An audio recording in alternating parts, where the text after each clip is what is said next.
Asterisk, the sheriff shook hands with the criminal, while two young girls sat bound inside a van. The bikers roared. The town froze until one woman stepped forward. Cameras were rolling. Thousands were watching live. And for the first time in years, Haven Creek stood up to fear. This is the night a forgotten town fought back. And nothing would ever be the same. Asterisk Lyra Monroe pushed open the heavy wooden door, the hinges groaning like they'd carried too many nights of drunks stumbling in and out.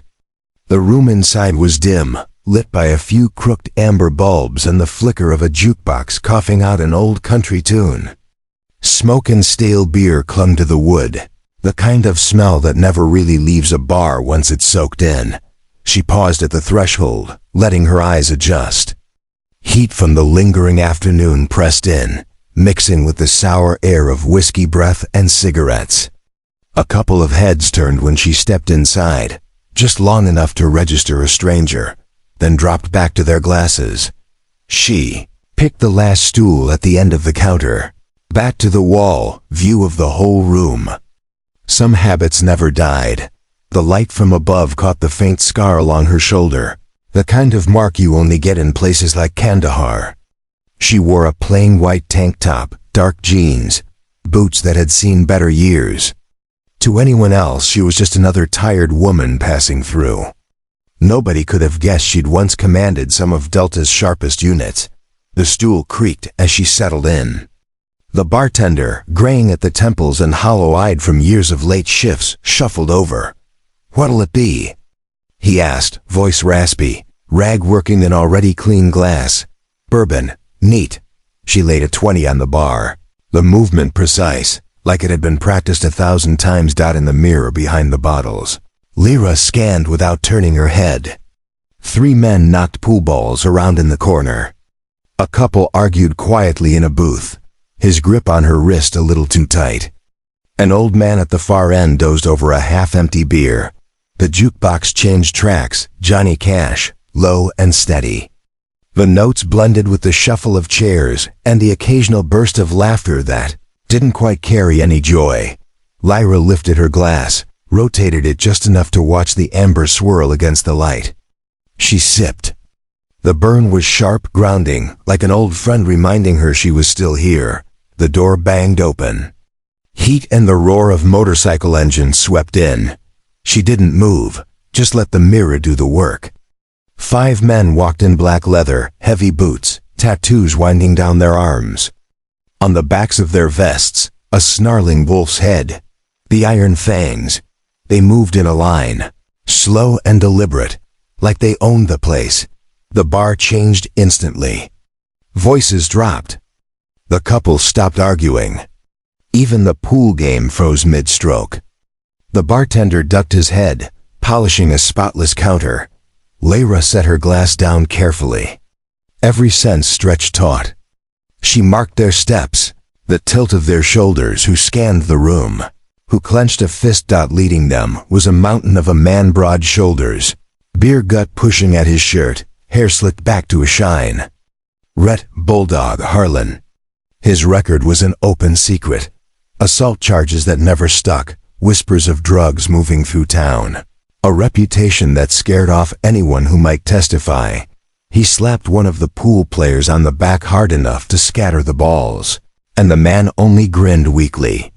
Harlan's shadow loomed larger in the mirror as he closed the distance toward the bar. He dropped into a chair near the counter, his crew crowding in around him. Bottles were ordered loud, laughter ran sharp, the kind of sound that dares anyone to object. Lyra could feel his eyes on her, dragging across her back like a hook. She sipped again, steady hand, steady breath. In the mirror, she caught his slight nod to his men, the grin spreading wide and ugly. The bar waited.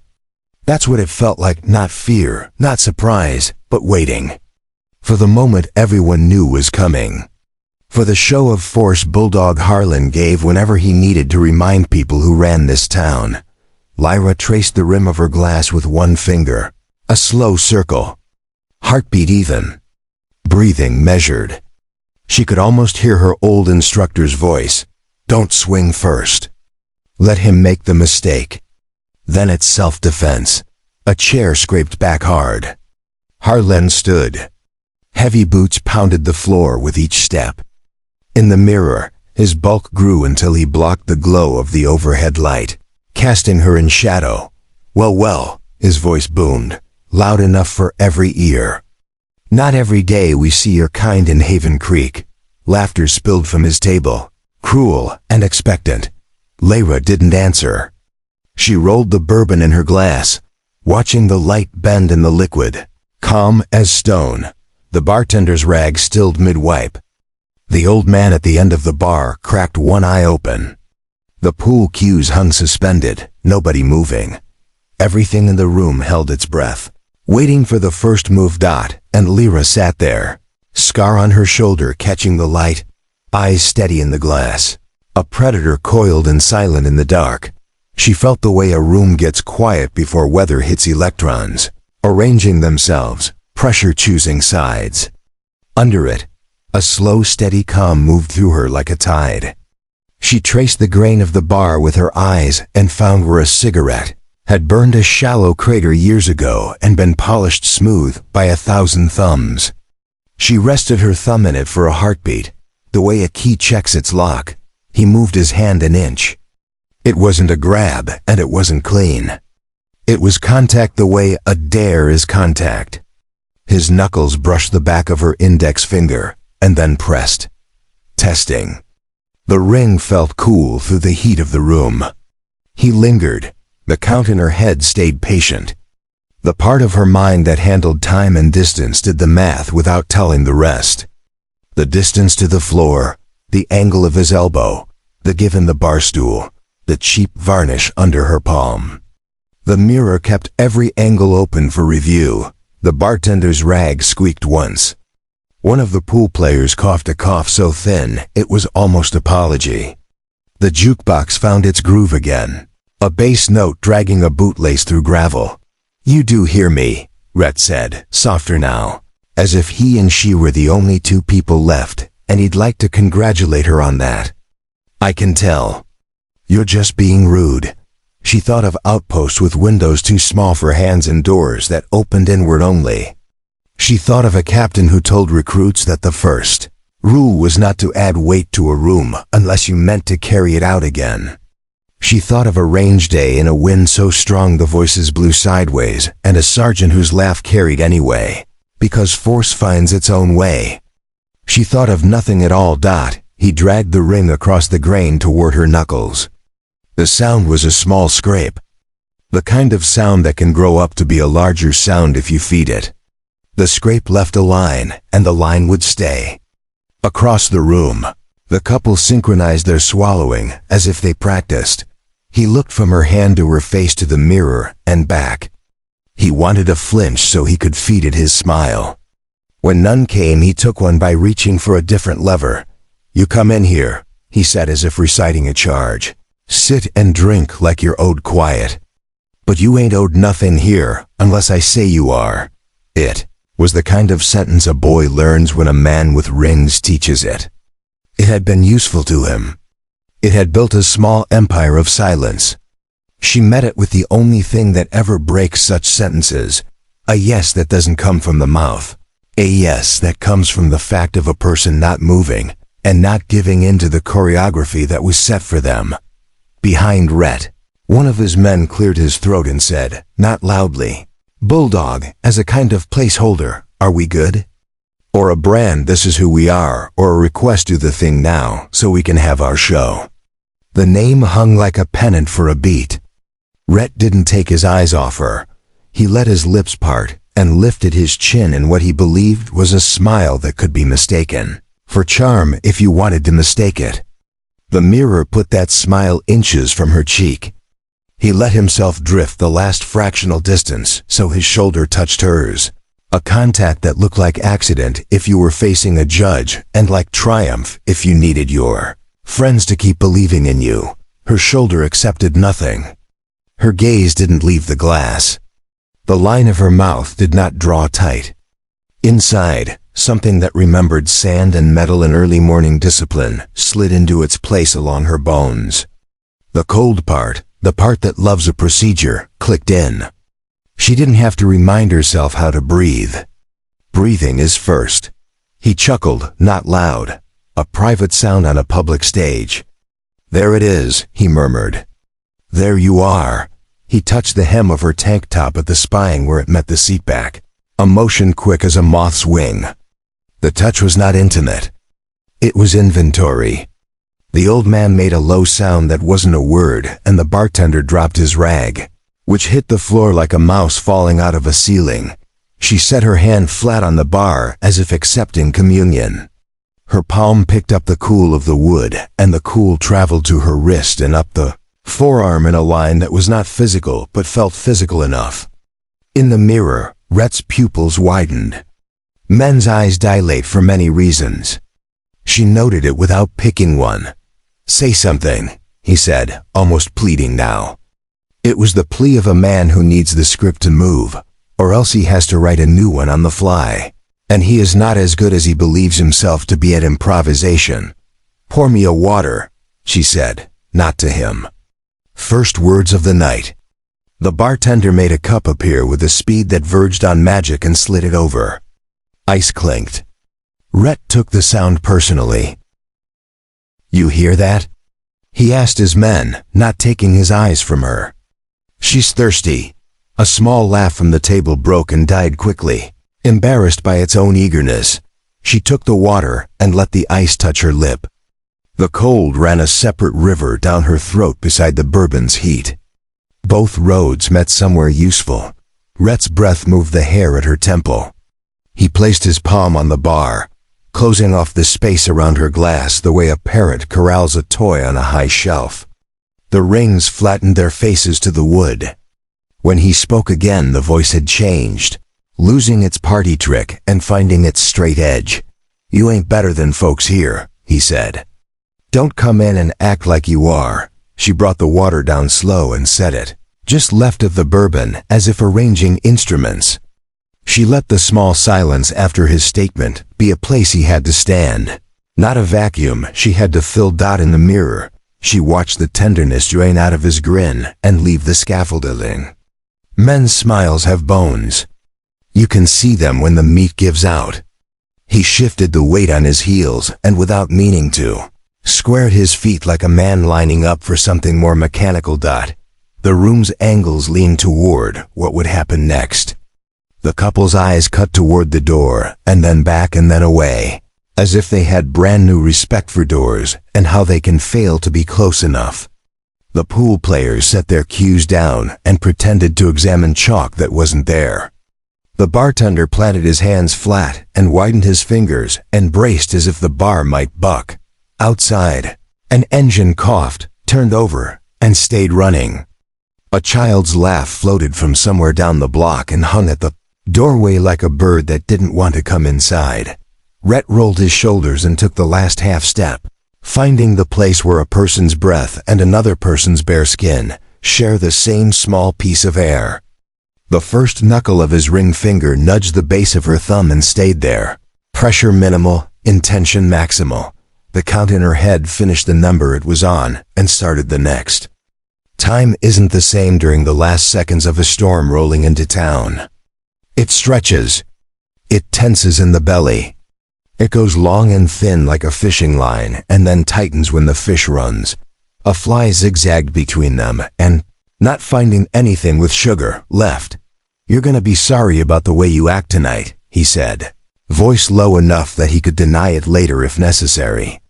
Or you'll be real happy, depending on how polite you can be. His hand lifted half an inch, the ring catching the light. She tracked it like you track a stray round with your ears and the hollows of your ribs. The mirror held the whole tiny theater in its cheap silvering. His grin, her stillness, the bartender's prayer, the town's silence.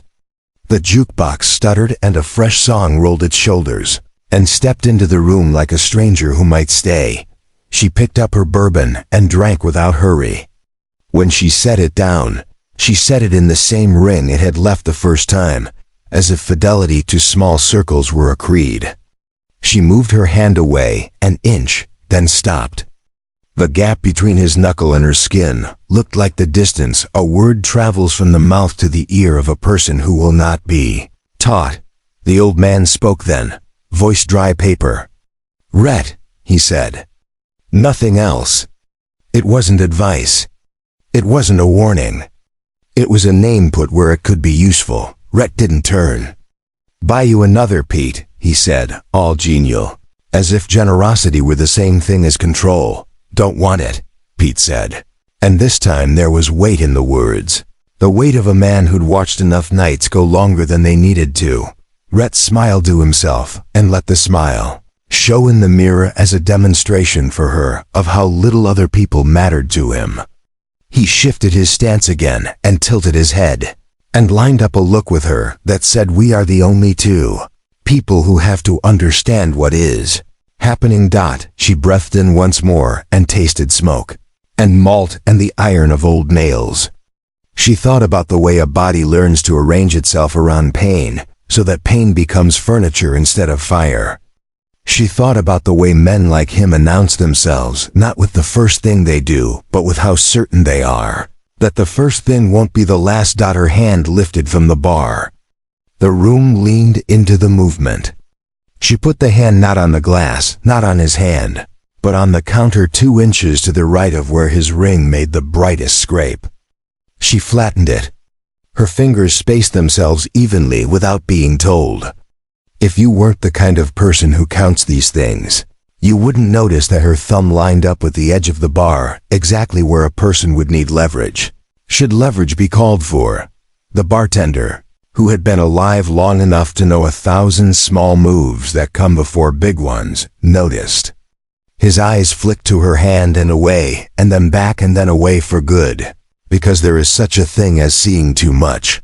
Rhett chuckled into his throat. "Now you're paying attention," he said, and lifted his hand from the wood. He didn't put it on her. Not yet. He let it float for that fraction all bullies love. That small instant when they own every possible future in a room. Because none of the futures have been chosen. It was that instant. She could feel leave his control, though he didn't know it had left yet. The moment detached like a leaf whose stem had been half cut and then finished by the wind. It drifted, then fell. His hand came down, but not where the room expected. He palmed the 20 she'd left earlier, folded it, pinched it under the coin face ring, and slid it toward her again in a small showman's flourish, as if to say, "See how light I can be, see how gentlemanly," as if to see if the room would unclench its jaw and let him feel larger for making it release. "Go on," he said. "Say thanks." She didn't move. The jukebox found a fiddle and held it. The neon beer sign buzzed, its transformer tired and faithful. A cricket tried something at the threshold and failed to be heard. He let the folded bill rock with a tap of his ring. The tap was the metronome of his patience. His men grinned like a studio audience that had lit signs telling them when to clap. She looked at the bill. The look didn't diminish it or elevate it. It was a piece of paper with a number on it. When she looked back at him, the look had the texture of the workday ending. Things that needed doing had been done. Other things would get done when there was time. In that look was a refusal to let his little trick decide the size of the night. "Thank you," she said. The room startled. The bartender's hand actually clapped the bar. He didn't mean to. Rhett's smile spread and took a bow. "There we go." She slid the bill not toward her, not back, but to the exact center between them, tucked one finger under it, and left it there like a flag planted on a contested hill that neither army gets tonight. "You're welcome," he said. And for the first time there was uncertainty buried under the charm. A hitch he patched with a louder breath. One of his men called from the table, "Bulldog, leave the lady be," in the drunken sing-song that thinks it is supportive and is actually permission. The others laughed too quickly and too long. The sound knocked dust off the lamp above them. Rhett glanced back to accept the applause and give them his grin, the one his crew wanted to borrow when they went out into the world. When he looked at her again, he found the same still pool of attention that didn't break for him. It made the angle of the night steeper. He put his hand down again. He didn't bother with the ring this time. Flesh met wood. Flesh lifted. He made a show of the closeness as if proximity were its own intimacy. He shifted his stance so that if he leaned, he would inevitably press. "Dance?" he said, and the word was a threat wrapped as a joke. She reached for her bourbon and pulled it a half-inch closer, as if to make space for a glass that wasn't there yet. The movement moved him too, because his balance had been set expecting a different choice line. It wasn't much. It was enough to smudge the drawing he had in his head of how this would go. "You can say no," he told her, and laughed. And the laugh crowded the word can until it became can't. She set the glass down, and the ice in the water chimed against its wall. Her shoulders remained neighbors with his. The scar on hers, under the yellow light, read like an old road on a new map. He dropped the pretense. "I said, I heard you," she said, and the change in her voice turned the room's attention into a wire. He paused just long enough for the pause to be an admission. Then he smiled too big. "Then say yes." She let him see her face straight on, not in the mirror. The directness wasn't a gift. It was a baseline. He read 1,000 things there and preferred none of them. He took it for defiance because that is the only translation some men bring to a conversation they cannot own. He made a small clucking noise with his tongue, a sound he might have used with a dog at his truck. The old man made the same sound back at him, exactly, and Rhett had to decide whether to hear it or to pretend he hadn't. He pretended. He put his hand on the bar behind her, bracketing her elbow. It looked casual from a distance. Up close it was a gate closing. The bartender had to move then. He had to do something, if only to keep the bar from learning how to be furniture in a scene like this again. He found a bar key that needed a new place to live and clattered it into the drawer directly under Rhett's forearm and left the drawer open, up, little too long so the handle pressed Rhett's wrist. It was not much. It was what he had. Rhett shifted and looked at the drawer and looked at the bartender and smiled exactly. The amount required to make a man feel he'd made a mistake. She took the water and drank and felt the cold insist in her sinuses and down the back of her throat like a line drawn under a sentence. She set the water down and let the 2 glasses be her compass points. Heat, cold. Amber, clear. Old, new. She sat at north. Rhett leaned. The press of his body said he had run out of scripts. The breath that touched her jaw said he thought breath itself might do the work that words couldn't. His men had fallen silent. The couple in the booth didn't even pretend to talk now. The pool table, abandoned, looked like a green field waiting for weather. "Say yes," he said again, the sound thicker now. Owning less of the room and borrowing more from it. It would have been easier to end it then, and she knew it. There is a mercy in speed. There is a safety in bringing a thing to its conclusion before it can decide to grow teeth. But mercy, to work, has to be owed. Safety, to hold, has to be shared. She let the second that would have been the end pass and become a new second. Rhett lifted his free hand. The ring flashed. The mirror held it high, a small moon. The hand hovered in that ugly place between caress and slap, the place men go when they wish to write their names on other people. Her gaze moved to his wrist like a level. The angle of it told her where gravity would help her and where it would not. The thread of calm inside her cinched, not tighter, truer. She could taste the metal in the air all at once, the taste that comes just before thunder. The bartender's hand disappeared under the bar lip, not for a weapon, but for a phone he would not use in time. 3, she thought, in a voice so soft it wasn't a voice. 2. The old man said Rhett's name one more time and didn't say it like a name at all. He said it like a verdict. Outside, the engine cut. No laugh came from the street. The room found itself listening for the sound of a hand. The jukebox hiccuped and fell quiet right then, as if something had yanked the cord and left the bar inside the heartbeat between songs. Rhett's breathe out filled the space where the bass should have been. He gave himself the order to finish what he'd started, and his hand obeyed as hands always do when a man is no longer thinking. His palm came forward, a line, a decision, a sentence. It crossed the last half-inch of air that divides intention from act. And stopped. Not because he stopped it. Because the world did. Not the world all at once. The small world in which her hand moved first. A small movement like a counsel to a skittish horse, nothing alarmed about it at all. Her fingers did not clutch his wrist. They found the space between bone and tendon with the certainty of someone who had touched 1,000 wrists, in the dark without needing to see them. She set her thumb in a notch evolution had left there, and she didn't press. Not yet, she breathed. He blinked, smiling, thinking he'd received the caress. The room didn't breathe. It watched. Her elbow came in toward her ribs, closing the gate of his braced arm, and her wrist turned just so, an angle you could miss if you weren't planning to live through a thing.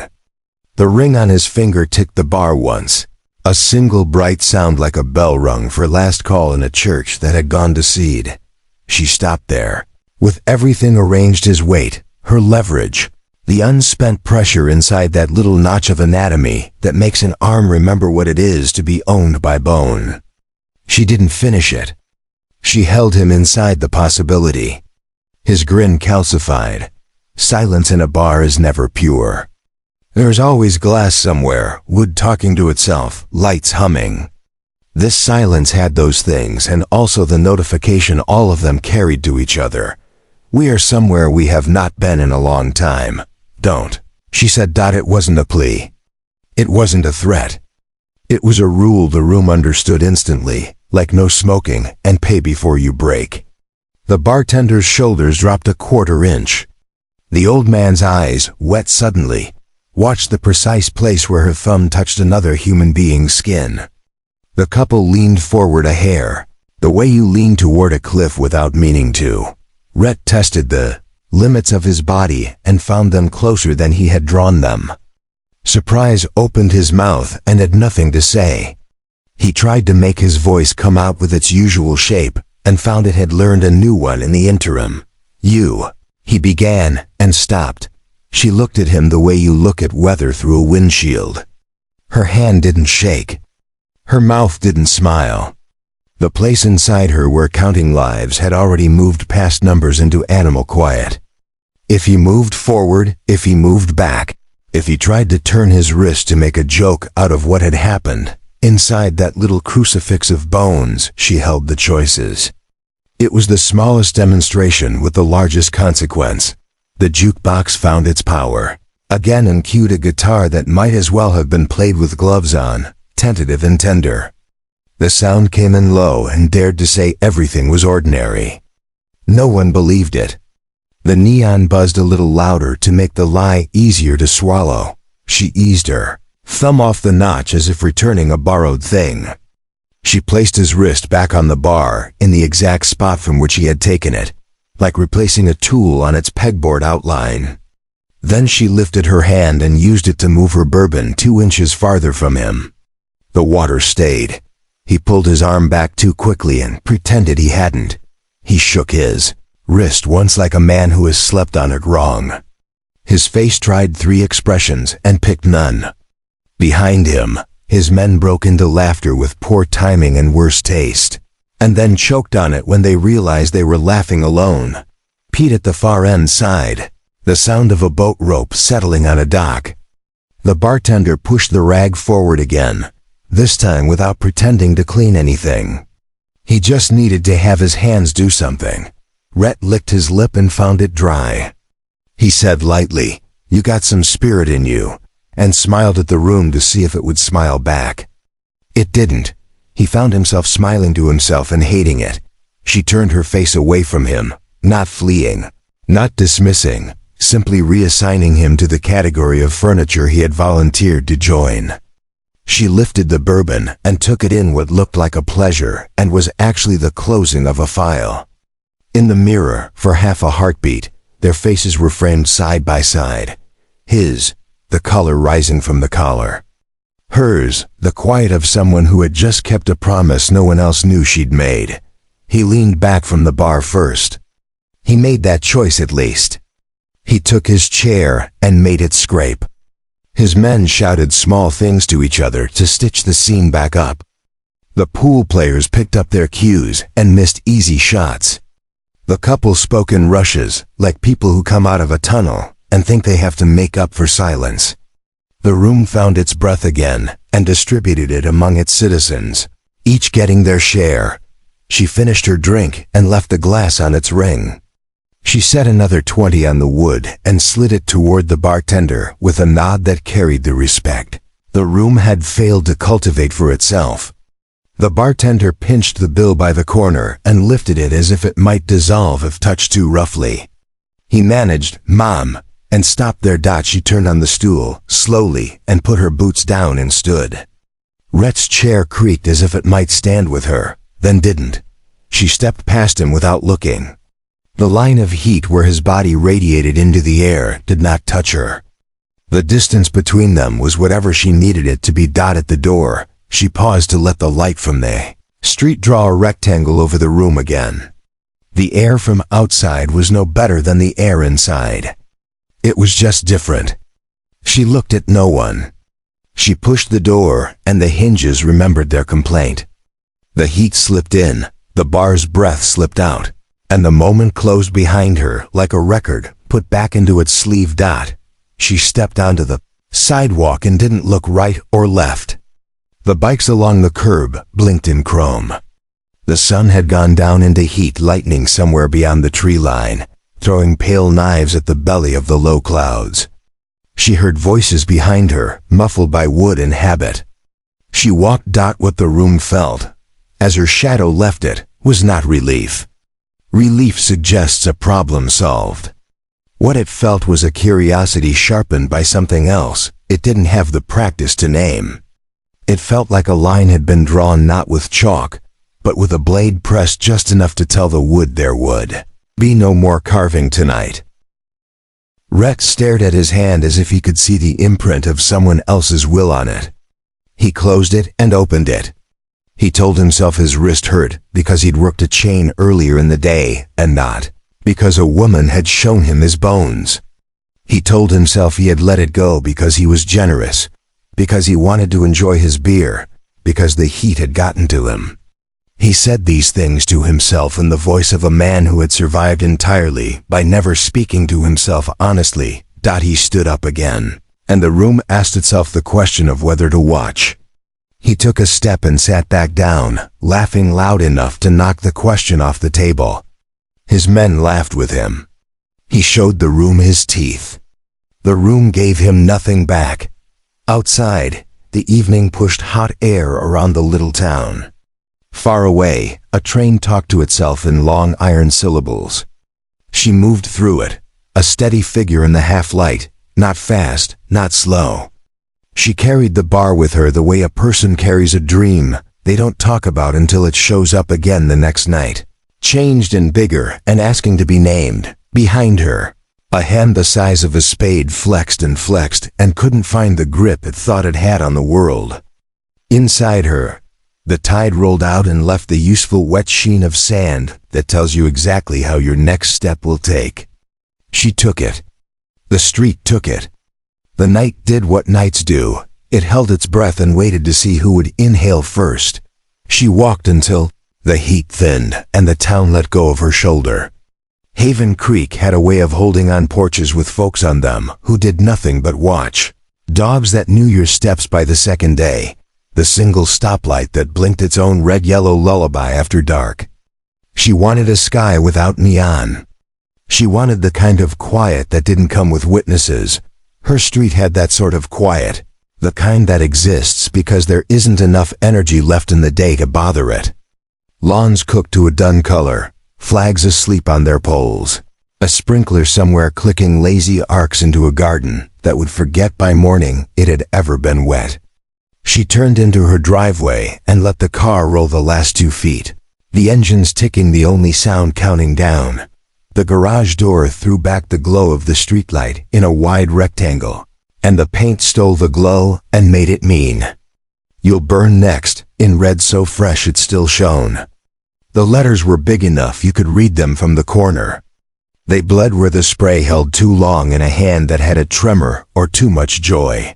She sat a moment longer with the motor off, the fan chasing heat into a nothing that didn't want it, the word next loudest, the threat written with that peculiar confidence of men who think their handwriting is law.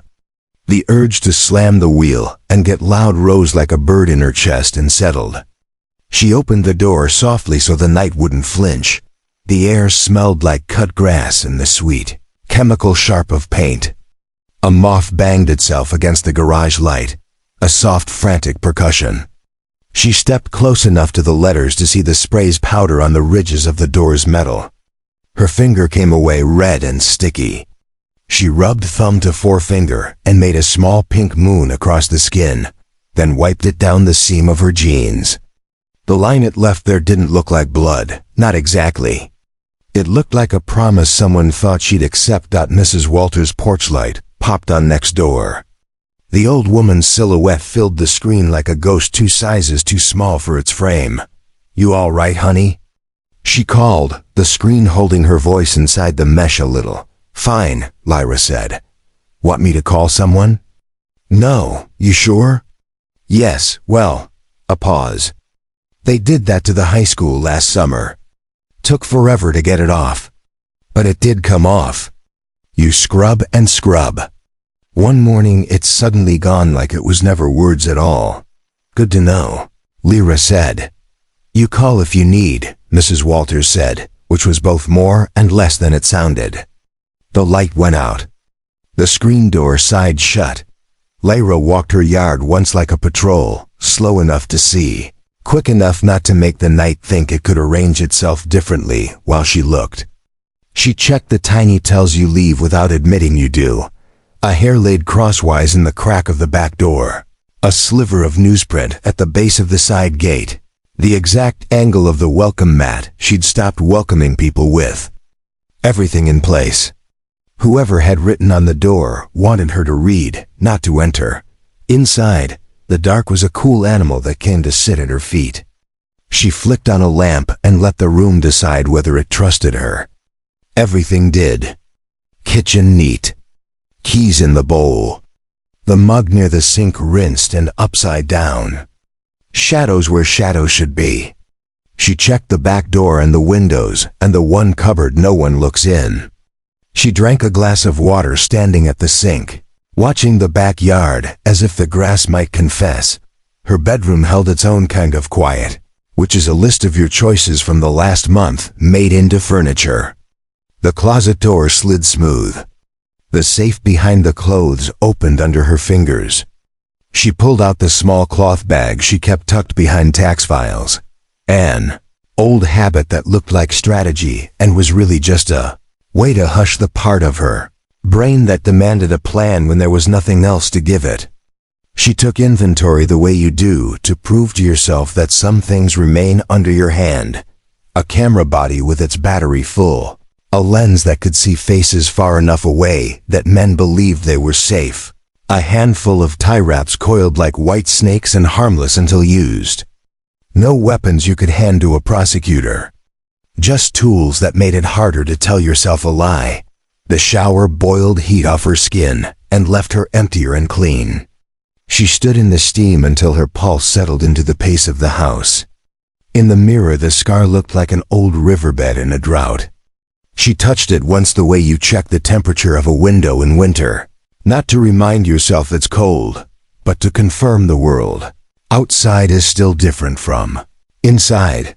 Sleep was a narrow corridor, and she moved down it, easily until the siren cut the night into sections, and then into ribbons. She was out of bed before her mind sent for her. Boot soles on the floor, keys in hand. Streetlight on her shoulder as she pulled the door behind her and took the car too fast and just slow enough. The siren wasn't coming for her. It had been called by what she ought to have prevented if preventing were possible. Haven House was 3 blocks north and 2 east. The sky above it, as she turned onto Maple, pulsed orange dot by the time she got close. The town had arranged itself according to old rules. A cordon of men with hands on hips and faces set to neutral. A row of women with arms folded against their ribs like they'd run out of breath hours ago. Children yanked back by shirts when they drifted too near. The fire ate the roof like it had been hungry all its life, and had finally arrived where there was a table set for it. Men in turnout gear moved with the careful speed of people whose every motion had been taught to them by pain. She shouldered through bodies and found hers. Jonas sat on the curb, his forearm blistered and bandaged, his jaw clenched as if his teeth didn't know that break time had come. Clara stood beside him with a wet cloth she kept wiping over nothing, as if she could wipe smoke off the air. Jerry leaned against the chain link with eyes that saw nothing but the window he'd dragged 2 kids out of, replaying and replaying whether there had been a third. What happened? She asked. Jonas laughed, the sound with no humor in it that men only make when the thing that has happened is exactly the thing they promised themselves they would not let happen again. They lit it from the office, he said. Molotov through the window. It popped. When? 10 minutes after I fell asleep at the desk, he said. And the shame in the words wasn't his to carry and carried him anyway. You got them out. We got them out, Clara said. Jerry pulled the fire alarm. Mike kicked a door. Sarah checked the bunks. Marcus. She looked around as if Marcus were something she'd misplaced and couldn't yet admit. Marcus appeared a second later with an oxygen mask he had no permit to be using on his face, and a grin that said he was fine and a stagger that said he was not. Lot of smoke, he said, pulling the mask down. But I like to think I've had worse. He had. They all had. That didn't prevent this from being its own worst. Ladders knocked themselves against the eaves. The stream from the truck arced and slapped at the fire and gave it more smoke to eat. The building glowed the way a thing glows when you've been inside it, enough to know where each light switch is, and now none of them answer to you. The photos on the front hall wall, men in uniform and men out of it. A woman with hair too short from chemo holding a ribbon she'd never wanted in the first place curled black. A volunteer in a neon vest told a group of neighbors to move back and then back again. Someone screamed in a voice that had no words, and then everything fell very quiet in the way people try to help by listening. Lyra stood very still and watched a part of her life burn. You could call it a building if you wanted to keep walking around after. It would be more honest to call it a room where people who had been dismissed by rooms found a table that made space for them. She listened to the woodwork fall and the small noises end and the big ones take over. She looked at Jonas's arm and kept her face easy. She looked at Marcus without touching him because he had already been touched enough by smoke and heat and should not be touched by pity. It was them, Jerry said. Don't say their names, Clara said, because she believed that language could be protective and sometimes it can. Lyra nodded once. She knew whose handwriting had been on her door and who had thrown the bottle at this one. People who write don't always throw. People who throw haven't written in years. But Red Harlan liked making many kinds of marks. At dawn, when the building was a black skeleton and the street was a wet map, and the coffee in paper cups tasted like it had been brewed out of sorrow, she drove to the sheriff's office. Boone's name hung on the glass as if it had been there since the town was named. The front desk deputy had the grace to look new, which is another way of saying his eyes didn't know how much to keep inside them yet. You here to report? He said, and the sentence didn't know whether it wanted to be hopeful or resigned. I'm here to tell, she said. And I'm here to ask. He called back to Boone and told her to sit. The chairs were plastic and pretended to be orange. She wrote nothing down. There were years when writing down meant the document could be found and the person holding it could be brought forward to remind it of what it had said. Some habits are conservation, not superstition. Boone came out like gravity had to give him permission. His belly led, his face arrived busy. His hand went to his ring like it was a rosary bead he rubbed when there was a job to do. He offered her an office with blinds that didn't close. Rough night, he said. A line so clean he could have used it on any number of tragedies and any number of women. She told him what had been written on her door and when. She told him about the bottle through the window and the way the fire had moved in the language of a person who understands both buildings and people. She told him which men had been there earlier and which had not, and what a pattern looks like when it thinks it's a coincidence. When she said Rhett Harlan's name, he nodded at the syllables like a man who hears a song on the radio and hums because he knows the words. Yes, he said. Rhett is. Well, he smiled a quarter inch. Rhett's been known to cut up a bit. He cut up my building, she said. Well, now let's be careful, Boone said. Can't just go round assigning crimes. I'll need statements. I'll need evidence. Several people saw bikes, she said. Bikes, he repeated, and gave the word the weight you give a bird when you want it to fly away from your doorstep. Anybody see faces? People see what they are allowed to keep, she said. He smiled wider, as if she'd entertained him. You folks at Haven House do good work, Ms. Monroe. I've said so. I'm saying it now. But sometimes you create problems you don't need. You bring folks into town. They bring their problems with them. Then those problems run into locals. We've got to be practical about where sympathy begins and ends. Sympathy doesn't begin or end in a fire, she said. He leaned back and let his chair complain. We'll file a report, he said. We'll ask around. A lot of kids out there with nothing to do and hands full of lighters. Might be one of them tried something. Might be this is just don't, she said. Beg pardon? Don't widen the circle to avoid naming the person in the middle. He let his hand float up in a peacekeeping motion. I'm not your enemy, Ms. Monroe, he said.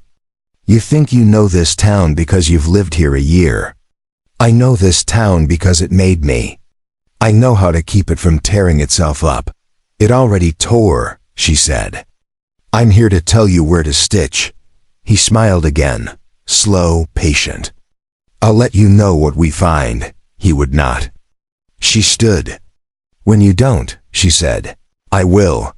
He stood too and stepped to the door to open it for her, the gesture owning the room. He looked at the deputy and then at her, the way a man looks at a camera he believes is turned off. Be careful out there, he said, and did not mean what people mean when they say it to others they hope are safe. He meant something like behave. The sun outside the station had already killed the last cool of the morning. The town had moved all the way into its day. She drove to the lot behind Haven House and watched the last steam leave the ruin.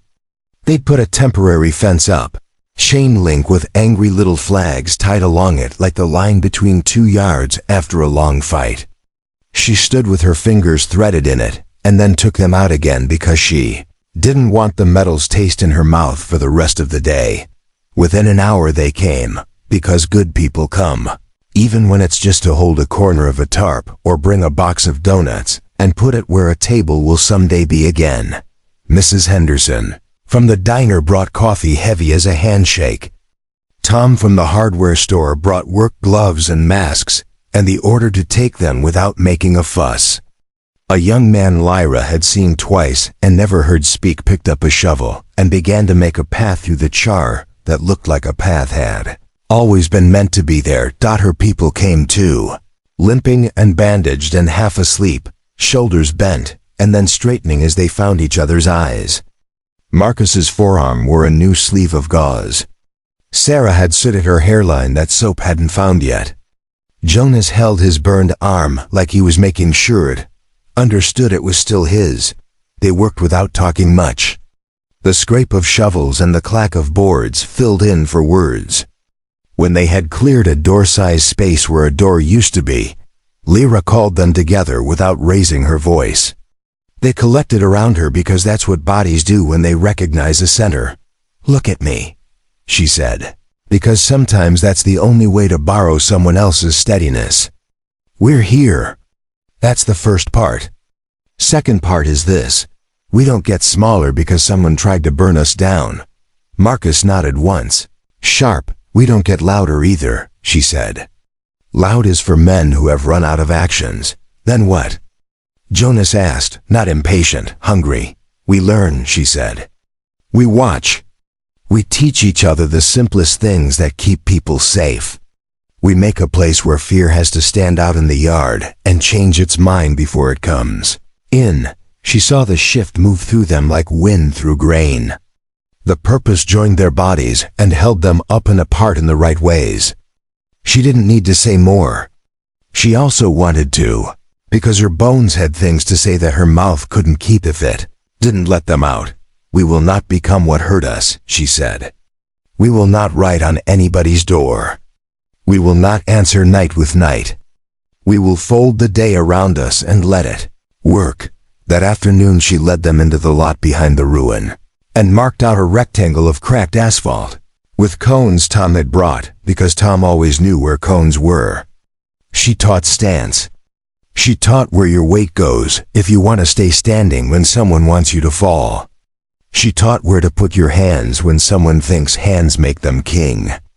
She used Jonas's good arm and Marcus's solid feet and Sarah's shoulders to show everybody how small movements rearrange power without permission. They learned quickly because their bodies remembered, if not from ranges and runs and drills, then from mornings on factory floors and nights behind bars, and the time a friend grabbed them too hard and they had left without telling anyone how they got free. They laughed when they got something right and cursed kindly when they didn't. A rhythm showed up. The shadows got long on the cracked asphalt, and their shoes drew a kind of map there. The map of where to step to keep someone else from deciding where your steps go. When the light went low and the day cooled enough to make the air more like air and less like bathwater, Lyra sent them home with a schedule for tomorrow that did not read like an obligation, and with a list of things to bring that a person can always find if they look: old towels, a thermos, tape. They left slower than they might have on a normal day, reluctant to break the shape they'd made together. She stayed.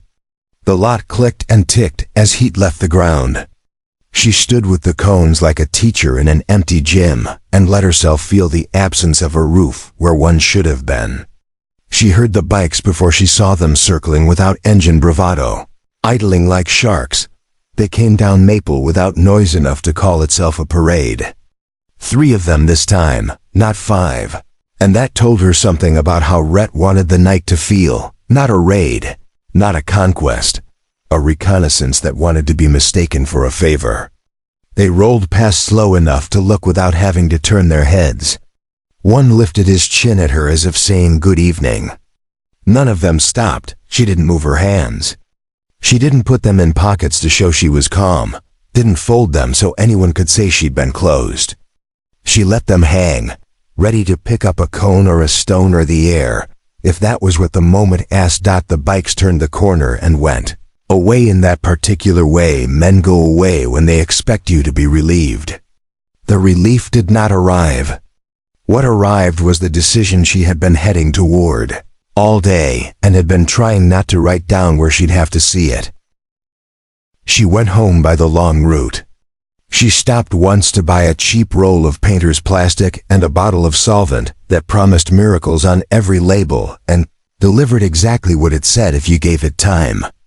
She covered her garage door and worked the letters until they faded, and then thinned, and then remained only where a person with her eyes would ever see them again.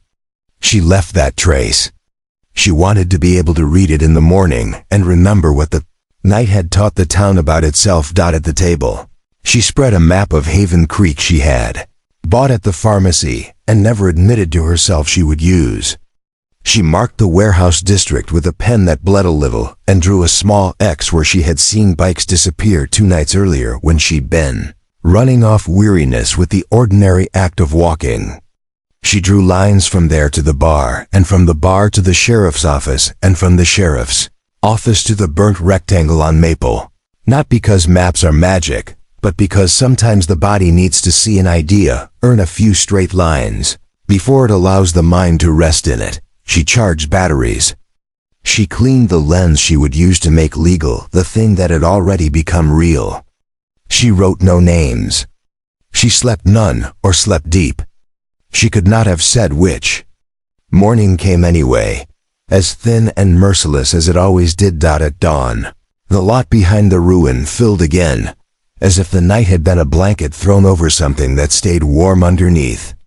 The cones went back out. The bodies remembered faster than the day before.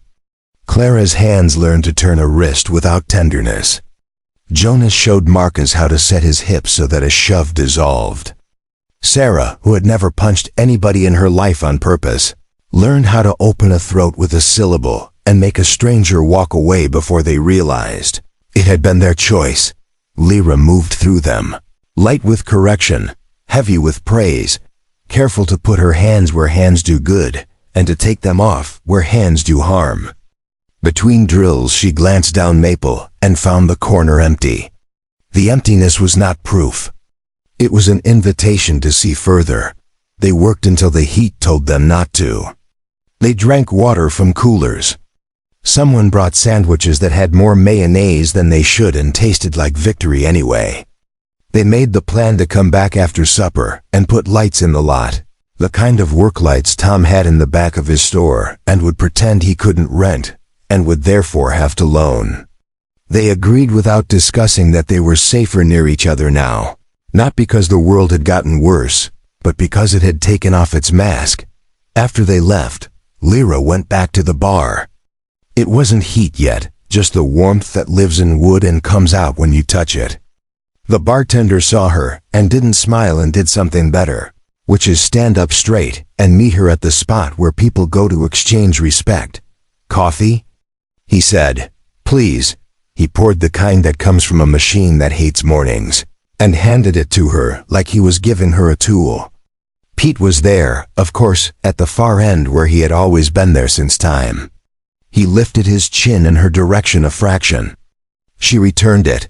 About last night, the bartender said, low, as if the bar would punish him for honesty. I should have done more. You did enough, she said. I did nothing. You didn't look away, she said. You said his name in your head. That's not much, he said. It's where towns start. She said that he thought about that. He'll come back, he said, as if telling the weather report. I counted on it, she said. Pete let out a sound you could have mistaken for a cough, and might have been a laugh trapped underwater. Careful, he said, not to her. I'm always careful, she said, not as a boast. As physics. That night, Haven Creek did its small-town thing, kids on bikes too late, men on porches with no shirts, women washing bowls at a sink that faced the street so they could see what they were missing and what they were safe from. The bar filled and emptied once. The sheriff's office turned off its front light and left its back light on to imply vigilance.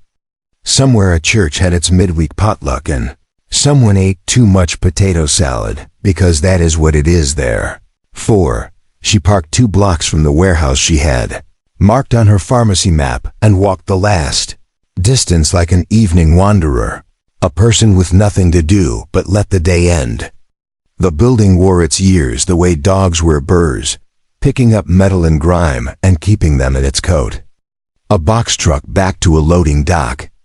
Its engine hummed with the confidence of a machine that had never been asked a hard question.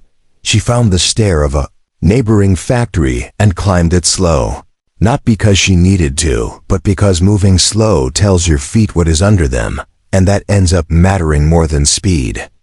The roof gave her a view that made the whole evening line up. The truck, the men, the door into blackness where a light snapped on and off as if to argue with itself. She set the camera where the ledge would help her be a tripod. She breathed once long enough to show her heart the job it needed to do. She began to make pictures. Faces don't know when they are being recorded for God or the law. They do what faces do: smile at a joke, flare at a boss's temper, look down when shame is required, look up when a man is adored. Rhett Harlins did what his face always did when he thought nobody who mattered could see it. He counted money. He watched men lift boxes. He snapped his fingers at a kid who ran late with a dolly and pointed him to a second door. He didn't strike anyone. That wasn't what this night was for. This night was for making money be proud of him. Lyra made pictures of everything that could carry weight, later license plates, shipping labels that the ink hadn't run off of yet, the color of the tape on the box corners, the dent in the side of the truck that made it easier to identify from a bad angle. She made pictures of faces because faces are the last part of a story to be believed, and the first part that juries listen to. She made pictures of Rhett's ring catching light, because sometimes a jury needs jewelry to be certain it is the same man the deputy saw at the bar. She made pictures of the door everyone pretended not to see, the one the skinny boys went through and came out with eyes too dark for their age. She made pictures of the two girls who came out of that door later and were folded into a van so quickly that only someone who had expected it would have seen. They were girls at all. She did not move when she wanted to move. She did not call when she wanted to call. She watched until her hands had the tremor that comes from holding something too steady for too long. She watched until the truck closed up and left in a way that trucks leave when they wear no plates on the front. She watched until the van slid into the street like a letter put into the wrong box. On her way down, the stair coughed dust like a small harmless bomb. She froze and counted to 5, the old soldier's 5, not the one people used to take photographs. At the bottom, she let the alley smell decide what kind of night it was. It was garbage and motor oil and a stale sweetness she knew too well from 1,000 Rooms, where men with cash had invented a use for girls. She let the smell pass through her without making a place for it to live. At home, she printed 3 pictures because 3 is a number you can keep your head around, and the printer would take longer if she fed it more, and she had learned to ration the amount of what is real she could ask a machine to do for her. The 3 she chose were more than enough. Rhett's face counting bills at the exact moment the label on the top box had a readable origin. The kid with the dolly and the tattoo on his wrist, a shape she knew she could sit across from next week and ask about until he gave up trying not to remember. And the 2 girls, one looking back at the door, as if it had a way to swallow her and spit her back as someone else. She filed them, and the others she didn't print in the place that had been built to keep things from fire more than from thieves. She wrote a number on a piece of paper and didn't write a name to go with it. She placed the number under the magnet on the side of her fridge where you put coupons you're not sure you'll ever use. Before bed, she walked out to the garage and touched the spot where the paint had been most stubborn. It still showed if you got your face close to it, the faint promise of burn the next. She left it there and went inside and slept with the window open to hear the bikes if they came and to hear the town if it changed its mind. Morning came with thunder that never delivered rain. The cones went back out. The drills went sharper. Marcus learned how to drop his weight 1 inch and become a wall. Clara snapped her wrist like she was turning off a stubborn faucet and felt a man twice her size lose his power. Jonas smiled in a way Lyra hadn't seen since before his arm hauled a door off its hinges on a night when no door should have had to be touched at all. Around 10, a patrol car idled up Maple and then away, slow as church. Around noon, Tom pulled up with the lights they'd need for the evening and a bag of bolts he insisted on leaving on the table so somebody could find themselves useful by sorting sizes. Around 2, Lyra let her eyes close for a minute and saw Rhett's hand try to solve the problem of the bar again and fail. She opened them. The map on her table looked like it had gotten bolder overnight. Evening slid on its belly over town. The bar filled again. Rhett did not come in. He liked absence too, when it made a shape somebody else had to walk around. Boone drove by the lot, and then by again, and then not at all. The building that had been Haven House lay quiet, ready to be called by a new name or to refuse to be called for a while. The streetlights found themselves reflected in every window that had survived and in a dozen puddles that had not dried because the foundation held water like a memory it couldn't shake. The men came from the east this time, 4 of them, the bikes respectful of the quiet someone else had built. They did not stop. They did not wave. They did what men do when their leader has told them a story about how time works, that last night was a rehearsal, that tonight is the thing. They rode through the town like a sentence you hear 3 words of and find you have filled the rest of in your head without knowing. Lyra watched them pass without moving. Marcus stood beside her with his bandaged arm and his good arm like a promise kept. Clara had a flashlight that could blind a man and a hand that could show him the way home instead. Jonas had a jaw that could break a bottle and didn't, and feet that found the right ground dot. The night touched the lot, and the lot answered with light. Tom's work lamps pushed the dark to the edges, not enough to scare it off, enough to tell it where it had to wait. Folks came by not to watch but to witness, which is different. You watch a show. You witness a vow. Somewhere south of town, an engine found a higher gear. Somewhere near Maple, a matchhead made the small sound a matchhead always makes when it becomes flame. Somewhere closer than anyone wanted to put in words, Rhett Harlan decided the order in which he'd take back his town. Lyra felt it arrive the way you feel a storm come through the bones of a house. She breathed in and caught the smallest scent of gas in a place where there should not have been gas, and heard the tiny clatter of glass against brick that always sounds like nothing unless you were born into nights with nothing to do but listen for it. She moved before anyone else's body knew it had heard anything. She didn't run. She walked fast with the kind of speed that is all decision and no panic. She put her hand on Marcus's shoulder, and he moved the way a man moves who trusts the hand that touches him. She sent Jonas to the corner with a gesture, and he understood that the gesture was a sentence about where to look and what to see and who to become if seeing turned into something else. She opened her mouth to say a word to Clara and realized Clara had already understood it. The bottle broke somewhere it was supposed to break. The flame jumped like someone glad to be called. The night pulled its breath in. The town, which had been a slow creature all day, came alive fast. The part of Lyra that had survived all the years decided the next 3 minutes of the town's life and wrote them down in her muscles where they would be safe from error. She did not think about Rhett's face. She did not think about Boone's. She did not think about the first dance of flame on shattered glass or the second. She thought about every person in the lot and where their hands were and where their feet were about to be and how to turn heat back into light without letting it take anybody with it. She moved. The night moved.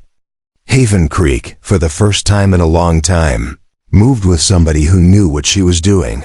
The night air in Haven Creek had grown heavier since the fire.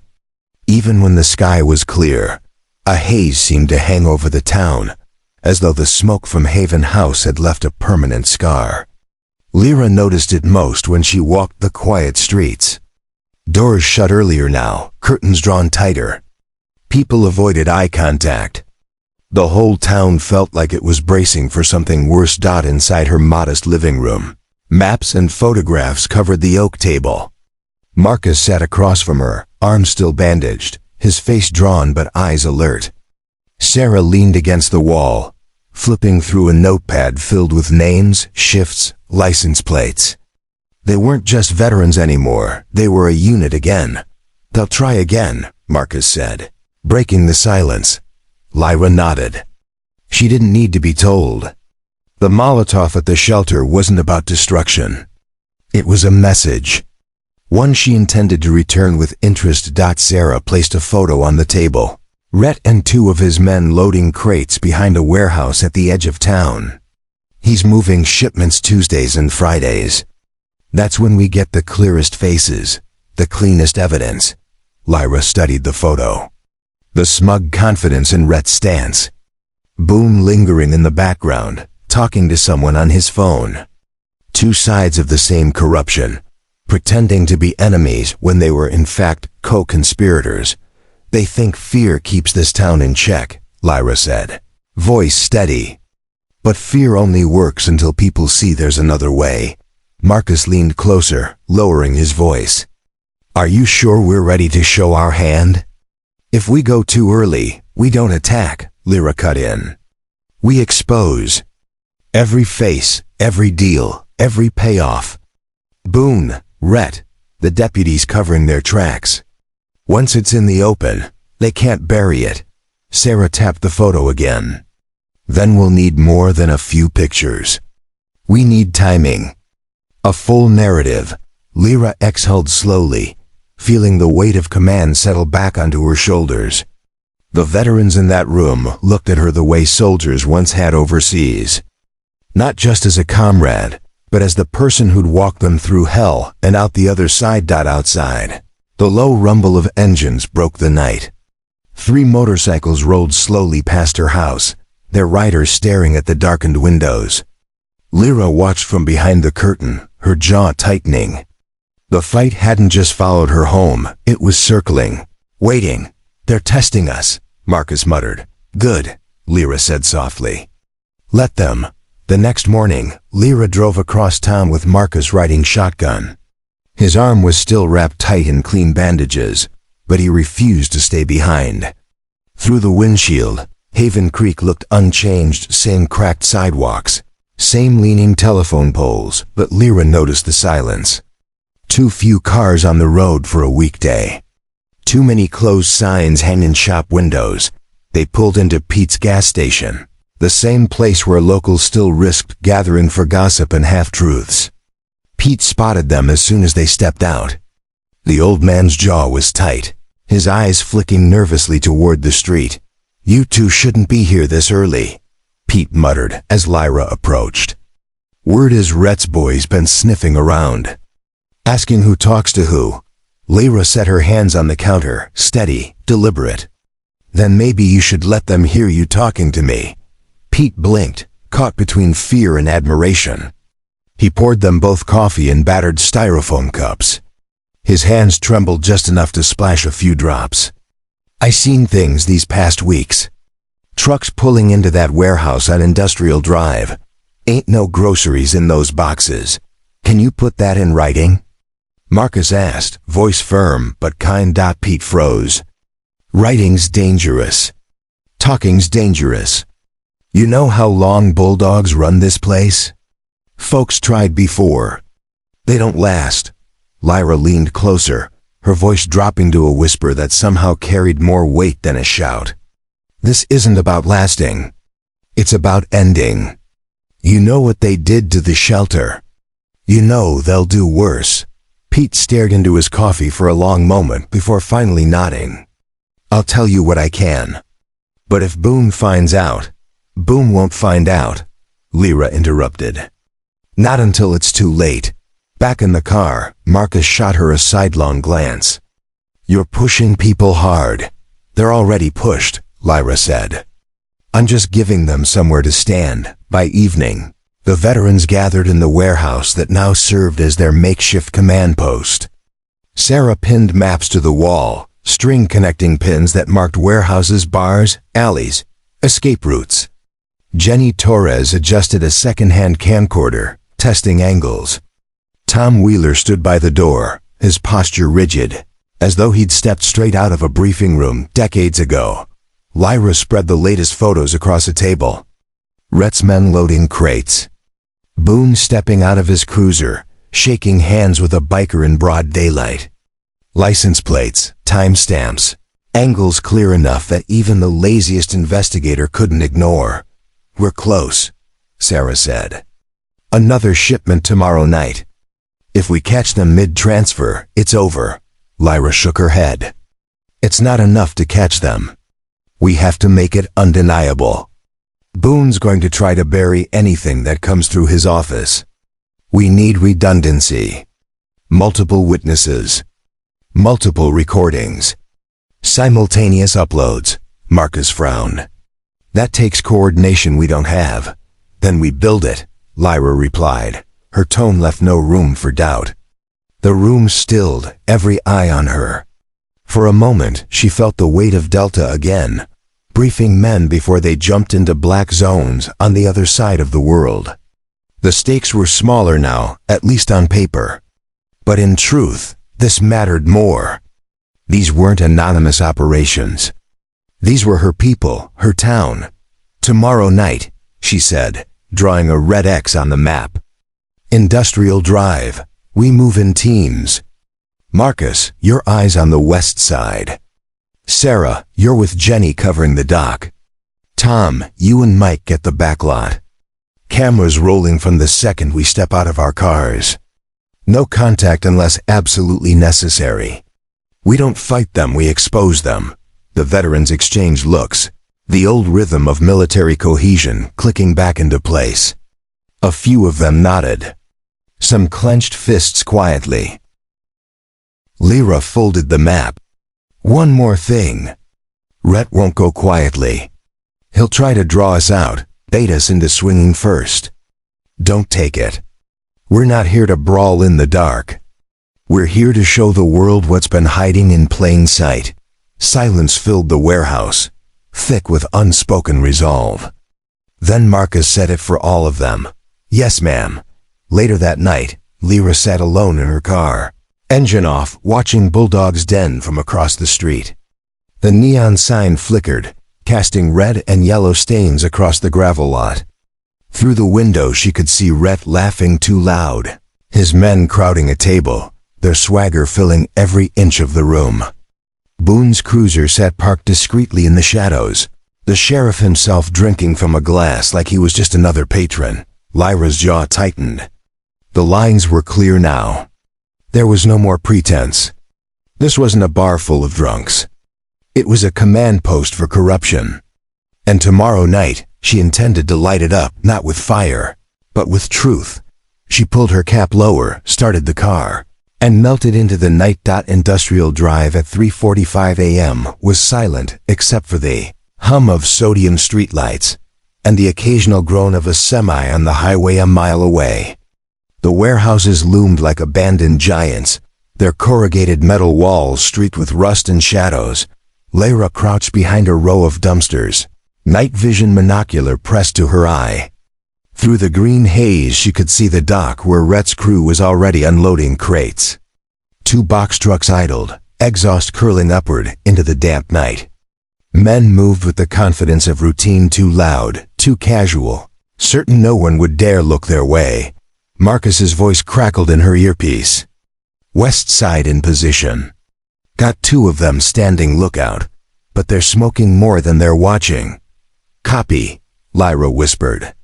Hold position on the east flank. Sarah's calm tone came through. Camera 1 rolling. Jenny's got a clear angle on the dock. Faces, plates, product all in frame. Lyra adjusted her own camera, zooming in on Rhett. He barked orders, his bulk casting a long shadow under the floodlights. Boone wasn't there, not yet, but one of his deputies was, leaning against a cruiser like he had every right to babysit the exchange. Her pulse slowed, steady. This is it. Everything we need. The bikers pried open a crate, pulling out plastic-wrapped bricks of white powder. Another box revealed weapons, serial numbers filed off. Jenny's lens clicked softly, each frame a nail in the coffin. Upload confirmed, Sarah murmured. Data streaming to the cloud. Lyra's eyes narrowed. Boone might bury a file in Haven Creek, but he couldn't erase what was already halfway to federal servers. Then the night shifted. Rhett turned, scanning the shadows like some primal instinct had tugged at him. His gaze swept the lot, the dumpsters, the fence line. He lingered longer than Lyra liked. She froze, barely breathing. Something spooked him, Marcus whispered. Want me to pull back? No, Lyra said softly. Hold, Rhett barked a laugh, shaking his head, and went back to the crates. But Lyra knew better. Men like him trusted their instincts. He'd felt the shift in the air. Minutes dragged. More boxes stacked inside. More faces caught on camera. Then headlights flared at the edge of the lot, a black pickup rolling in slow. Tires crunching gravel. Boone. He stepped out casual as ever, hat low, badge gleaming in the dirty floodlight. He shook Rhett's hand like they were brothers. Lyra zoomed in, captured every frame.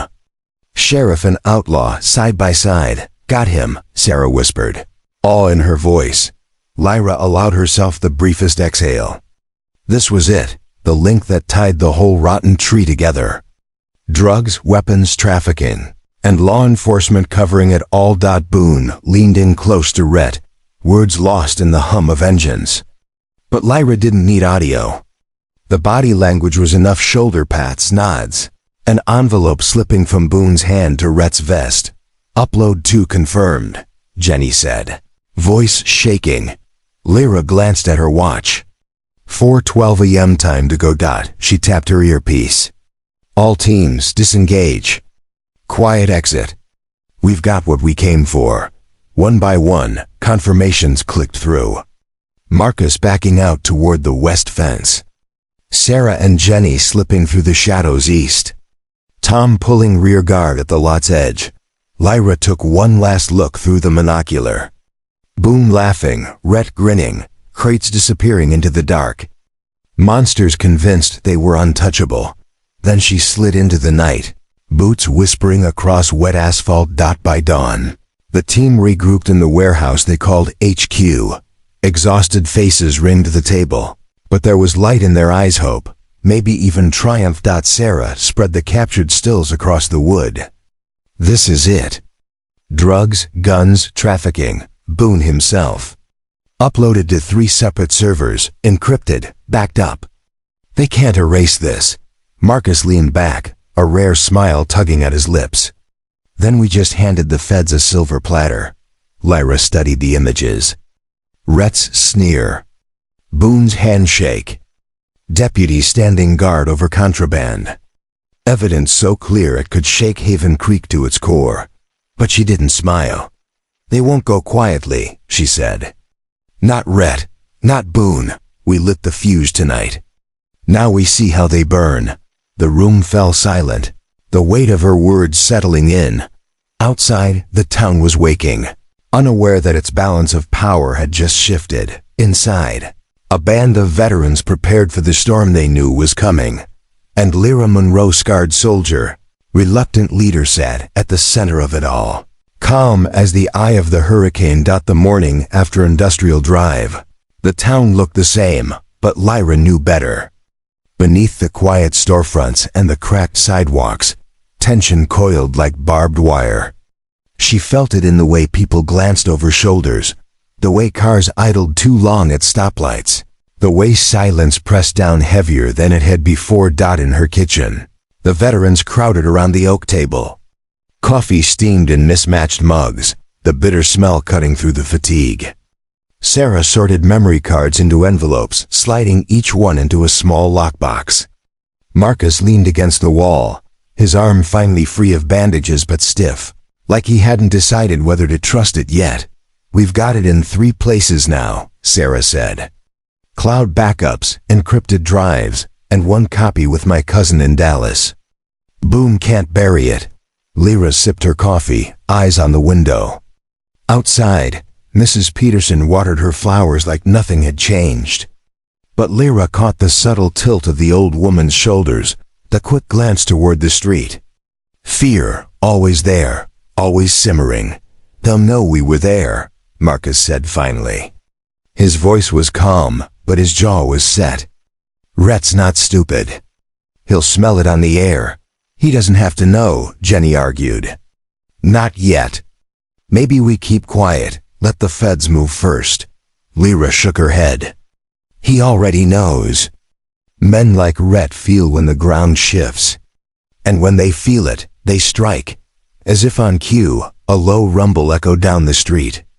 Lyra rose, mug still in hand, and stepped to the window. A black pickup crawled past her house. Tinted windows, heavy tires crunching gravel. It slowed just long enough to send a message, then rolled on. The veteran stiffened. "Testing us again," Marcus muttered. "No," Lyra said softly. "That wasn't a test. That was a warning." She set her mug down, calm and deliberate. "It means we don't wait for their move. We prepare now." By late afternoon, Haven Creek was buzzing in ways Lyra hadn't seen since the fire. Word spread faster than gasoline across dry ground. Rhett's crew had taken over Main Street. When she pulled up in her sedan, The scene hit like a gut punch.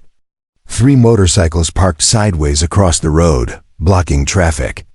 Rhett sat on the hood of a dented Chevy, beer in hand, his men circling like wolves. Shopkeepers stood in their doorways, torn between watching and hiding. A few cars idled at the stoplight, drivers gripping wheels, knuckles white.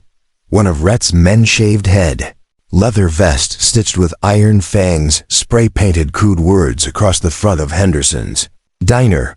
Mrs. Henderson herself stood inside, wringing her apron, tears brimming. "Don't," Marcus muttered beside Lyra. He'd insisted on riding with her. "That's what they want.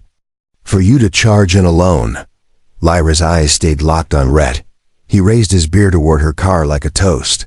Grin wide and vicious. She parked at the curb, stepped out slow. The crowd's whisper rippled like wind through grass. "Afternoon, Rhett," she called, voice steady. Well.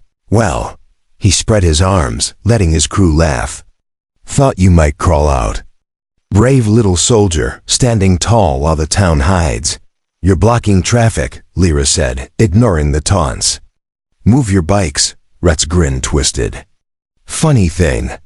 Last I checked, this is my street. My town. Ain't that right, boys?"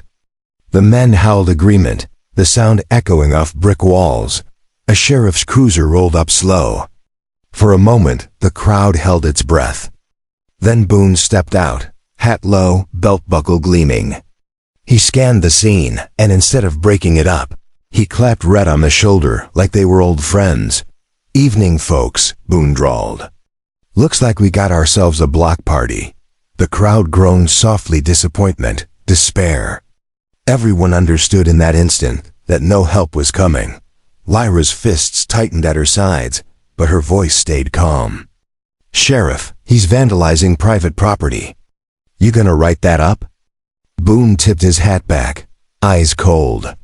"Now, Miss Monroe, we don't need to stir trouble where there ain't any. Boys are just blowing off steam." Rhett's men laughed louder, spray paint hissing fresh insults on Henderson's windows. One of them stomped across the hood of a car at the light, denting metal under his boots. The driver, a young father with a baby strapped in back, froze, terror written on his face. That was the moment Lyra stepped forward, past Boone, past the crowd. "Enough," her voice cut sharp, carrying across the street. The laughter faltered. Rhett slid off the hood, heavy boots landing with a thud. "Or what, soldier girl?" He sneered for a breath. Silence reigned. Then Lyra bent, picked up the spray can one of his men had dropped. She turned to the diner window, shook the can once, and with deliberate care, painted over Rhett's crude scrawl. A single stroke, bold and clean. Gasps rippled through the bystanders. Rhett's face darkened, the grin gone. He closed the distance in 3 steps, his bulk towering over her. Boone shifted uneasily, but said nothing. Lyra met Rhett's eyes, calm as stone. "You want respect? Earn it. All you've got now is fear. And fear burns out." The crowd held its breath. For a flicker of a second, something cracked in Rhett's eyes, not doubt, but recognition. She wasn't playing his game. He raised a fist, rings glinting in the sun. Boone stepped forward at last, muttering low. "Not here, Rhett. Too many eyes." Rhett's jaw clenched. He lowered his hand slowly, then spat on the ground at Lyra's boots. "This ain't over." With a signal, his crew mounted up, engines roaring like thunder. They peeled away down Main Street, leaving spray paint dripping and silence heavy as smoke. The crowd exhaled as one. Someone whispered. She stood up to him. Another voice, louder this time. "About damn time." Mrs. Henderson pushed through the diner door, apron stained with tears. She touched Lyra's arm, whispering, "Thank you." Lyra only nodded, eyes still on the road where Rhett had vanished. Marcus stepped beside her. "You know what you just did?" "Yes," Lyra said softly. "I showed them he can be faced. Now we see if they believe it." That night, the storm broke. Lyra had just finished locking the front door when headlights swept across her living room wall. Not one, set three. Engines rumbled outside, low and mean. Gravel crunched under boots. She moved quickly, cutting the lights and sliding toward the window. 3 men stood in her driveway, leather vests catching the moonlight. One carried a chain, another a baseball bat. The third lit a Molotov, flame flickering against the glass. Lyra's pulse slowed the way it always did before combat. She grabbed her phone, tapped the group line once. A single buzz contact. Then she stepped out the back door, boots silent on the grass dot. By the time the men threw the Molotov, Lyra was already moving. The bottle smashed against her garage door, flames licking upward. But she came at them from the flank. One sharp kick sent the chain wielder sprawling. She wrenched the bat from the second man, pivoted, and leveled it at the third's chest. "Drop it," she ordered. Voice low but lethal. The man froze, bottle unlit in his hand. The first staggered upright, chain swinging, but the sudden flood of headlights froze them all. Marcus's truck barreled into the driveway, Sarah riding shotgun with a camera in hand. Behind them, 2 more veterans' cars pulled in, boxing the bikers. "Smile for the record," Sarah called. Red light blinking on the camcorder. The biker's bravado cracked. One dropped his chain. Another cursed under his breath. The third bolted, only to be tackled by Mike, who pinned him to the gravel with the efficiency of a Marine who hadn't forgotten a single move. Lyra pressed the bat into the ringleader's chest. "Tell Rhett he's losing his grip. Tell him every move he makes, we'll catch it on tape. Every threat, every fire, every deal. He's not feared anymore, he's documented." The man's breath came ragged. His eyes darted to the camera, then to the veterans surrounding him. Finally, he nodded. Lyra stepped back, letting the bat drop to the ground. "Now get out of my driveway." The bikers scrambled for their bikes, engines roaring as they vanished into the dark. For a long moment, silence reigned. Only the crackle of the dying fire broke it. Marcus moved quickly, smothering flames with a tarp from his truck. Sarah kept filming, lens steady, catching every angle. "You just painted a target bigger than ever," Marcus said, wiping sweat from his brow. Lyra stared down the empty road where Rhett's men had fled. Her expression was calm, almost cold. "Good, now he knows I'm not hiding. And neither should this town." Sarah lowered the camera, eyes shining with something like awe. "You think people will believe it? That this isn't just another fight they'll pretend they didn't see?" "They'll believe what they see with their own eyes," Lyra answered. "And tonight we gave them proof." She turned back toward the smoking garage door, the red letters still faint beneath fresh scorch marks. "You're dead." Only now the words looked weaker, half-burned, already fading. For the first time in months, Lyra let herself feel the smallest flicker of hope. But in the pit of her stomach, she knew Rhett wouldn't stop here. His pride had been cut too deep, his power too nakedly challenged. The next move would be bigger, bolder, desperate. And when it came, Haven Creek would have to decide: submit to fear once more, or stand beside her and fight. Lyra looked at Marcus, at Sarah, at the veterans who had gathered in her yard under the harsh wash of headlights. They weren't soldiers anymore, not in uniform, not on paper. But tonight, in this small town, they had become something else entirely. A unit. The kind Rhett Harlan had no idea how to fight. The next 48 hours felt like a pressure cooker. Haven Creek buzzed with rumors, some whispered, some shouted. Folks at Henderson's diner swore they saw Rhett's men running scared from Lyra's place. Others claimed Boone was on the phone with state officials, trying to spin the story before it grew teeth. Lyra knew better. Rhett wasn't retreating. He was regrouping. She walked the town like she was back on patrol. Slow, deliberate, eyes scanning rooftops and alleys. Every corner held echoes of tension. Bikers loitered longer at gas pumps. Patrol cars circled blocks twice instead of once. Mothers tugged their kids indoors before dusk. Haven Creek wasn't just afraid anymore, it was waiting. Inside the Veterans Warehouse HQ, the air was thick with cigarette smoke and coffee grounds. Sarah hunched over a laptop, scrubbing through hours of footage. Marcus sharpened a knife absent-mindedly, though everyone knew he'd never draw it unless things got bad.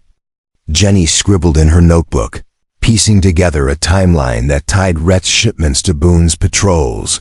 Friday night, Sarah said, pushing her glasses up. That's the next big move. Rhett's moving the girls again.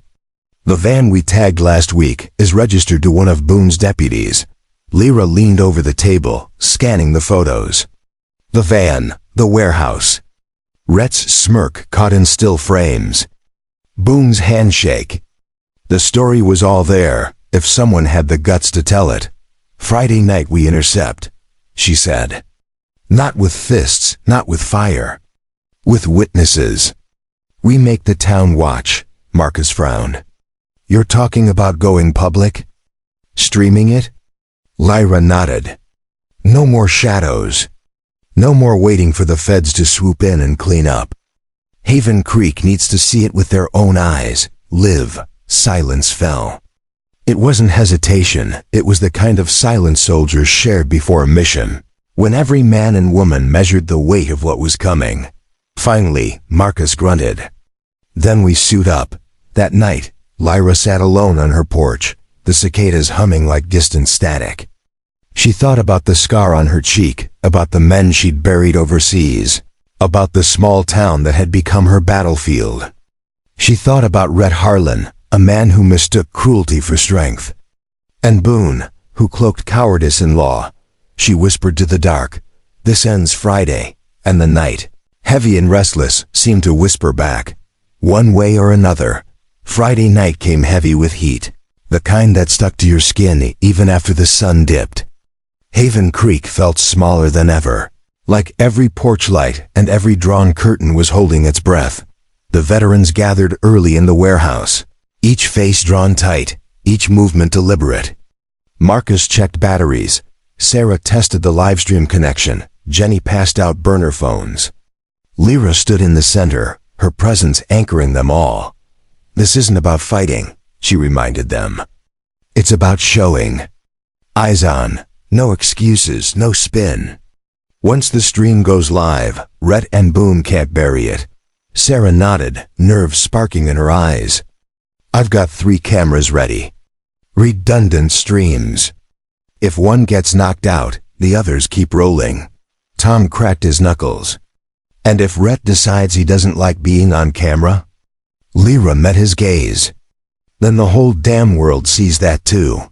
By 10, the lot outside Henderson's diner was filling with quiet bodies. People from town, mothers, fathers, teenagers, drawn by rumor, by courage, by desperation. They stood in loose clusters, pretending not to gather, yet every face turned toward the street. Henderson herself handed out coffee like it was armor. Pete wiped sweat from his brow, his gas station apron still on. Even Mrs. Walters, frail and bird-boned, sat on her porch with a folding chair angled toward Main Street. Lyra stepped out, camera slung at her side, Marcus shadowing her. The crowd's murmur rippled, then hushed. "They're coming," someone whispered. Engines. Low, rumbling, multiplying. The kind of sound that crawled up your spine before it reached your ears. Headlights cut through the night as a dozen bikes rolled in. Rhett at the head, his bulk unmistakable, grin wide and cruel. Behind them, a black van and Boone's cruiser. The bikers fanned out across the street, engines revving like a war drum. Rhett dismounted slow, savoring every second of the crowd's tension. Boone followed, casual as ever, hand resting on his belt buckle like he owned the air.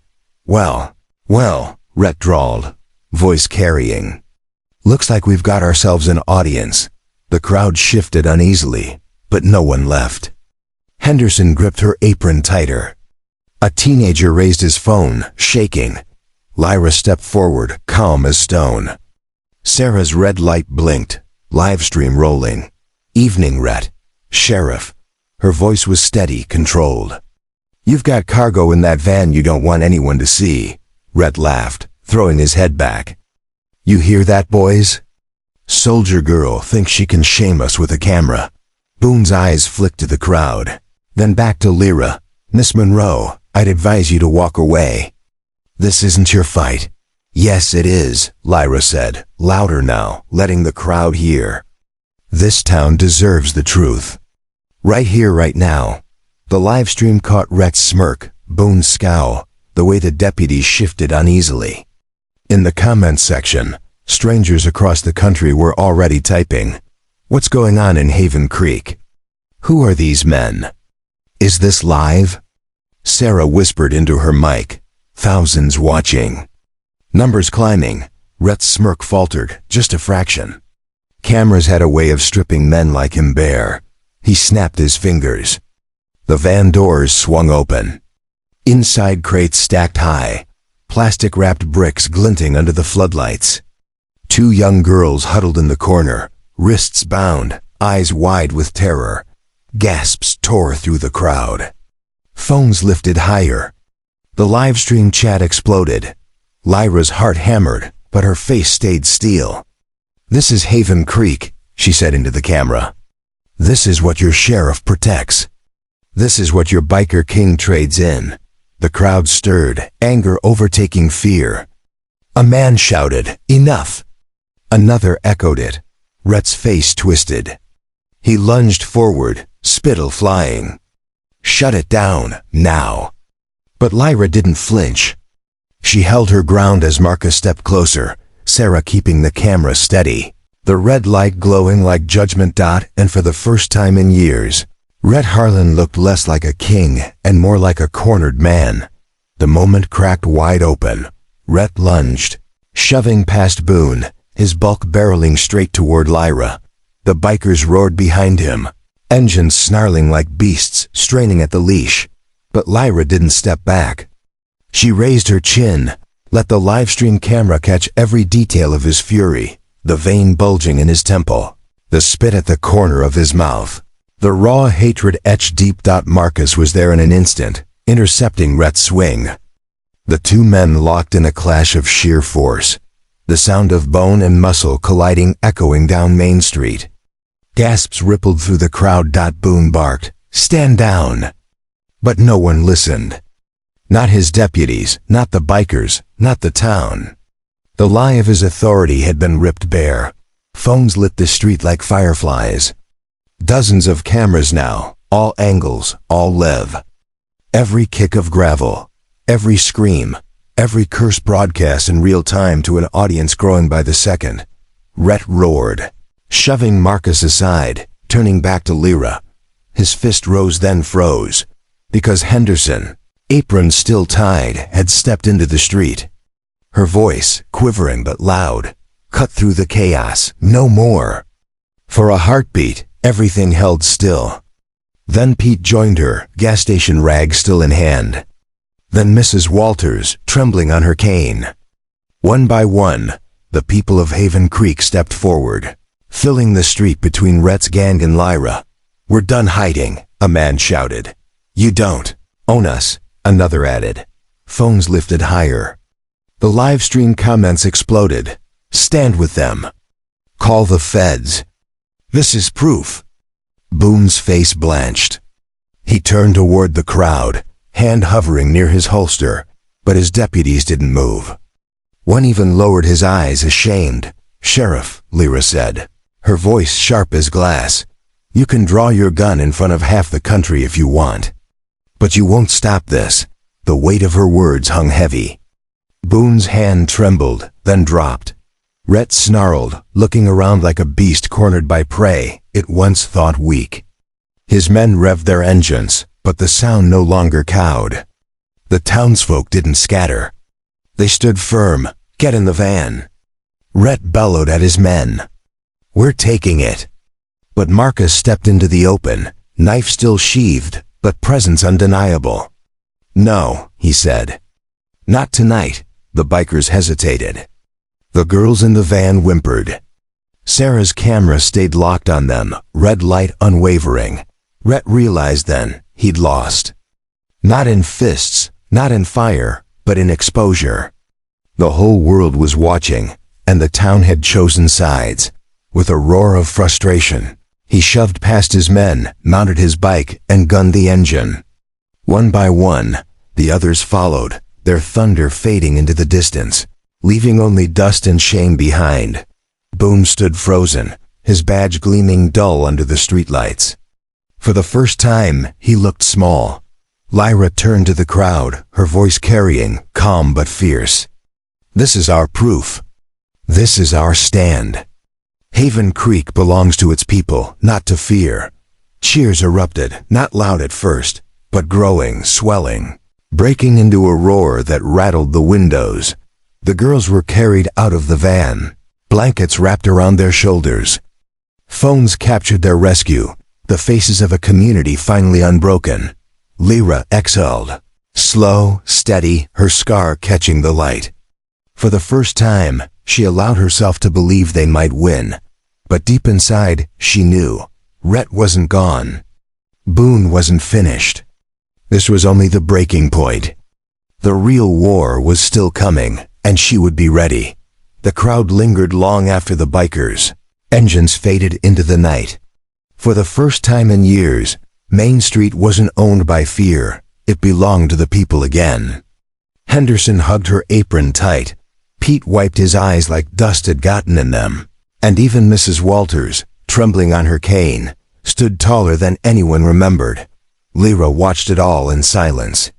Her scar caught the glow of the street lamps, but her eyes were steady. She knew this wasn't victory, not yet. Rhett would come back. Boone would scheme again. But tonight Haven Creek had drawn a line in the dirt and refused to step back. She felt Marcus step beside her, Sarah still holding the camera. The red recording light blinked steady. Thousands were watching, maybe tens of thousands by now. Strangers far beyond Haven Creek had seen the truth unfold live. Lyra lifted her chin slightly, voice carrying just enough to meet both the town and the camera. "This isn't just our fight. It's a fight anyone can face standing up when fear tells you to kneel." Haven Creek remembered how tonight. Maybe it's time the rest of the world does too. The crowd erupted in quiet applause. Not wild, not celebratory, something deeper. A promised dot as the livestream drew to a close, Sarah whispered. Comments are flooding in. People are saying they want more. They want to follow. Lyra gave the faintest smile, almost weary but warm. Then tell them to stick around. This story isn't over. Not here.